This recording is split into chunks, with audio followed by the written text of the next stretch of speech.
অবৈধ ইটা ভাটাই চানি ধৰিছে দক্ষিণ কামৰূপ। ভাটাৰ মালিকে কেৰেপ নকৰে চৰকাৰ প্ৰশাসনক, নিৰ্বিকাৰ ৰাজ্যৰ বন বিভাগ সংশ্লিষ্ট কৰ্তৃপক্ষ। স্থানীয় ৰাইজৰ দুৰ্দশাৰ খবৰ নলয় চৰকাৰে, কিয় নাকি লগাবলৈ ভয় কৰে হিমন্ত বিশ্বৰ চৰকাৰে।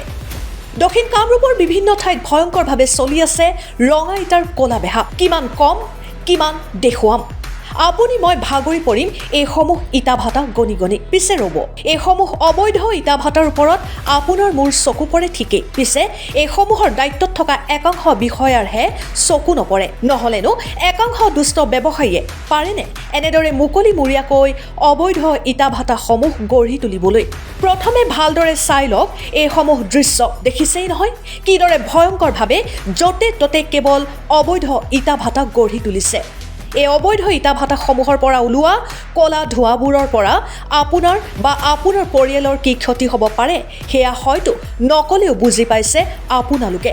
এতিয়া চাই লওক এইসমূহ ইটা ভাটাৰ কাষত দমে দমে ৰাখি থোৱা এইসমূহ মাটিলৈ।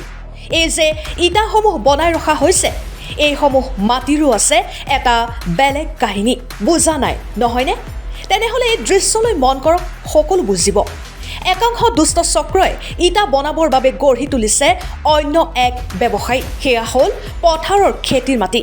কোনো ধৰণৰ ৰয়েলিটি নিদিয়াকৈ চোৰাংভাৱে এই মাটিবোৰ JCB লগাই খান্দি অবৈধ ইটা ভাটাসমূহক যোগান ধৰা হয়। মুঠতে একাংশ দুষ্ট চক্ৰই নিজৰ মুনাফাৰ বাবে চলাই আছে অবৈধ ব্যৱসায়ী। এতিয়া প্ৰশ্ন হয়, এইসমূহ দুষ্ট চক্ৰক নাকি লগাব কোনে? কেতিয়া ব্যৱস্থা গ্ৰহণ কৰা হ'ব এইসমূহ অবৈধ ইটা ভাটাৰ বিৰুদ্ধে? পৰৱৰ্তী সময়ত সেয়া হ'ব লক্ষণীয়। Bureau report, for nation Assam.